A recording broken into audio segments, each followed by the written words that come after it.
આનંદ મંગલ કરું આરતી, હરે ગુરુ સંતની સેવા.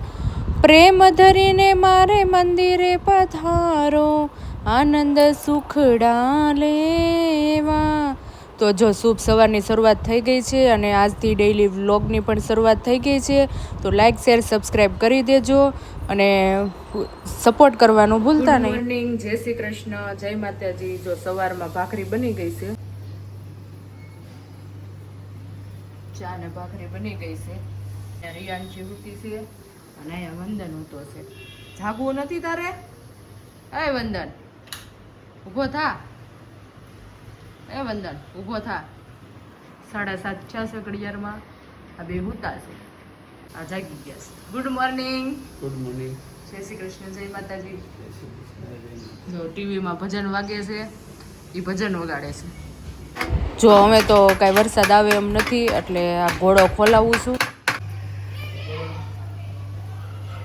તો જો અમે બપોરની શરૂઆત થઈ ગઈ છે અને વંદન રસોઈ બનાવવા આવી ગયો છે. કા વંદન, તું રસોઈ બનાવવા આવી ગયો છો ને? મેં જો ભાત બનાવી નાખ્યા છે, આ બાજુ દાળ બને છે અને આ બાજુ ખમણ વઘારવા છે. વિજય ખમણ લઈને આવ્યા છે, જલેબી અને ખમણ અને દાળ ભાત ખાવાના છે. અને વંદન શું કહેવા માંગે છે?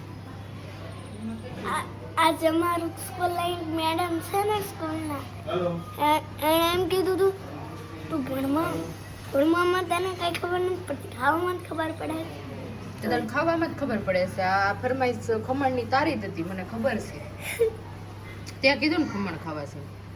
એ પપ્પાએ લઈ આવી દીધા. પપ્પાએ કાંઈ નથી લઈ આવી દીધા, તે જ કીધું મારે ખમણ ખાવા છે, હે ને? તો આજના મેનુમાં આવું બધું છે, બરોબર. દાળ વઘારવાની છે ને ખમણ વઘારવાના છે. પછી વંદનને સ્કૂલે જવાનું છે. તો બ્લોગમાં કન્ટિન્યુ બન્યા રહેજો. હું બનાવો છો? કાંદા કટિંગ કરું છું. જો કાંદા ખાવા છે આને. જો રિયાન્સી સ્કૂલેથી આવી ગઈ છે, કપડાં બદલી નાખ્યા અને આટલી બધી ડીશું બગાડે છે. જો વંદનને સ્કૂલે જવાનું છે એટલે વંદન દાળ ભાત ખાવા માંડ્યો છે અને ખમણ વઘારાઈ ગયા છે. આ વંદનની ડીશ છે.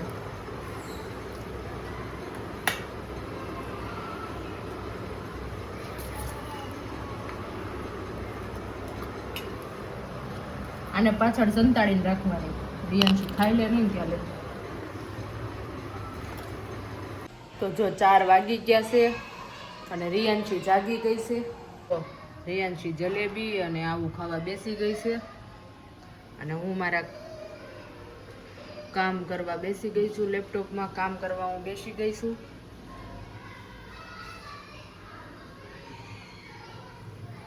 ઓનલાઈનનું.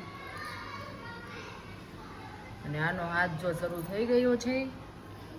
શું ખાવું છે? રિયાન્શીને જલેબી બહુ જ ભાવે. કા બટુ, શું ભાવે તને? બહુ ભાવે? ગયરું ગયરું બહુ ભાવે. તીખું ખાને. જો કે શાક રોટલી જ તને નથી ભાવતી, તીખું તો આય ભાવે. કા તને શું ભાવે? રેવું મને હું કહેતી હતી, હાયું હાયું ખાવું છે. શું ભાવે તને? હારું હારું બહુ ભાવે છે એમ કે. મને મને એમ કે ખાવાનું માગે ને ત્યાં રિયાન્શી એમ કે હારું હારું આપો ને, મને હારું હારું આપો ને એમ કે. આ છોકરી શાક રોટલી ભાવે? કેમ એવું ખવાય? આ બધા વિડીયો જોવે ને તને ખીજાશે તું શાક રોટલી નહીં ખાને તો.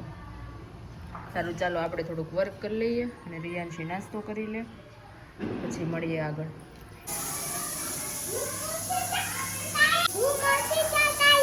નહીં, અત્યારે જમવાનું બનાવવું નહીં, તારે શીખવાનું છે. હાલ, તું મોટી જ છો, તું થોડી નાની છો. તો સાંજ પડી ગઈ છે અને જમવાનું શું બનાવશું? રોજનો એક પ્રશ્ન બધાયના ઘરમાં હોય કે ભાઈ જમવાનું આપણે શું બનાવશું? તો અમારે એવું જ પ્રોબ્લેમ થાય છે, જમવાનું શું બનાવશું. પણ ઘડીક વિચાર્યું અને પછી વંદન સ્કૂલેથી આવી ગયો છે, કસરતમાંથી ને સ્કૂલમાંથી આવી ગયો છે, એટલે મારે જમવાનું જલ્દી બનાવવું પડે અને ભૂખ લાગી હોય એટલે ખીચડી મેકી દીધી પહેલાં અને લસણ ખોલી નાખ્યું છે. ગાંઠિયાનું શાક બનાવી નાખી, ખીચડી અને ભાખરી બનાવી નાખી. બરોબર. આ બંને કેળું ખાધું અને હવે બે છે ને એક્ઝામની ડિસ્કસ કરે છે. હું લખ્યું પરીક્ષામાં? પૂછ ભાઈને. મેડમે કાઉન્ટ કરી આપ્યા ને એમાં એકડા વાળું 20 સુધી એબીસીડી લખાવી મેડમ પુરવણી. બરોબર. એનો આ પેપર આવ્યો. હવે હાલો હું રસોઈ બનાવું છું તો ટેન્ડિંગ કરવા વિયાર. જો ખીચડી બની ગઈ છે અને ગાંઠિયાનું શાક ને રોટલી બનાવું છું. હાલશે ને વંદન? ગાંઠિયાનું શાક રોટલી ને ખીચડી હાલશે તારે? તારે હાલશે? નો હાલે તો તમે તાર બીજું બનાવી દો એમ. તારે હાલશે? તું હમણાં મને શું કહેતી હતી? હું જમવાનું કોઈ દી નહીં બનાવું એમ કેમ કહેતી હતી?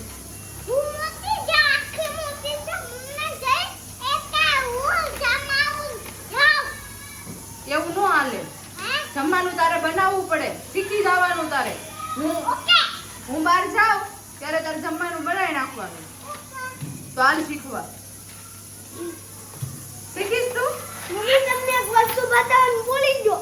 મેડમે આ વાક્ય લખાય ને હા, એ મને લખાવ્યા ઓલી પુરવણીમાં. આજે પર્યાવરણનું પેપર હતું. વંદન ભણવામાં બહુ કાચો છે, આવડે એટલું લખે. અમે કાંઈ ફોર્સ નથી કરતા કારણ કે કસરત હોય ભણવાનું ને કેટલું બધું હેરાન થવાનું થાય. એટલે જેટલું આવડે એટલું કરવા દેવી, વધારે નથી, પ્રેશર નથી કરતા હોય. જો આ બાજુ ભાખરી બની રહી છે અને ભાખરી કોણ બનાવે છે ખબર છે? રિયાંશી ને વંદન. રિયાંશી ભાખરી બનાવે છે. તને આવડી ગઈ ભાખરી બનાવતા?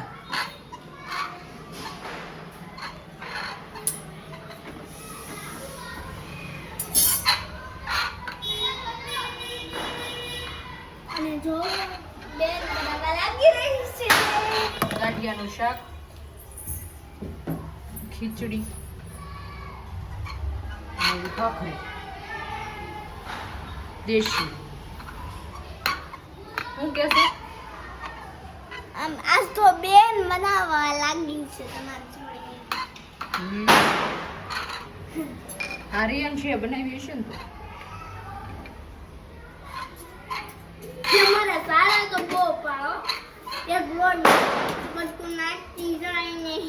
તું કેની માથે ઊભી છે ખબર? પેટી માથે.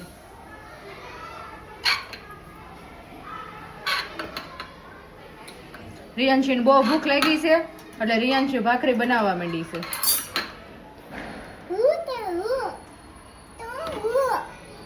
હું તું હવે રિયાંશી તું મોટી થઈ ગઈ ને મારી જેવડી.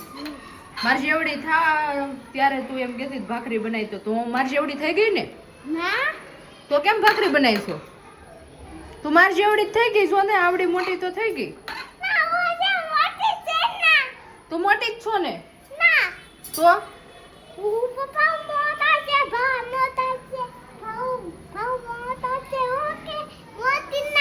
તું બધાયથી મોટી નથી એમ? તું અમારે ત્રણેયથી મોટી છો.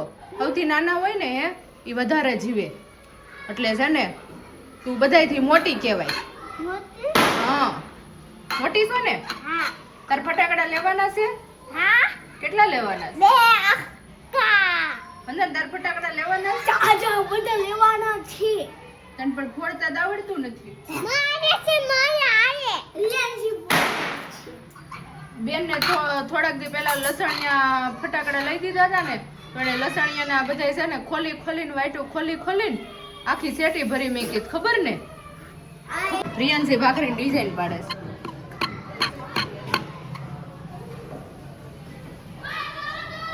તો ફાઇનલી જો આપણે ભાખરી બની ગઈ છે, ત્રીજી ભાખરી ચડે છે, 3 ભાખરી કરી છે, થઈ રહે ને. અને ચોથી ભાખરી રિયાંશીની.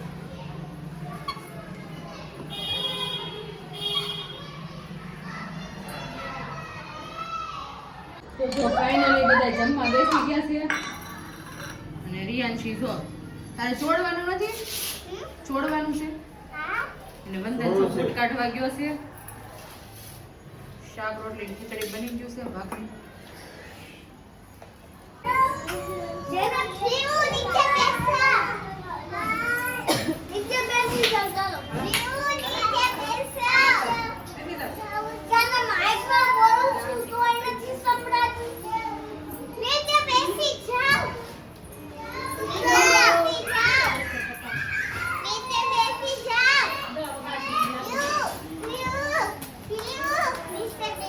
તો કાલે મળીએ નવી સવારે નવા બ્લોગ સાથે. ત્યાં સુધી બધાને જય માતાજી, જય શ્રી કૃષ્ણ અને ગુડ નાઇટ.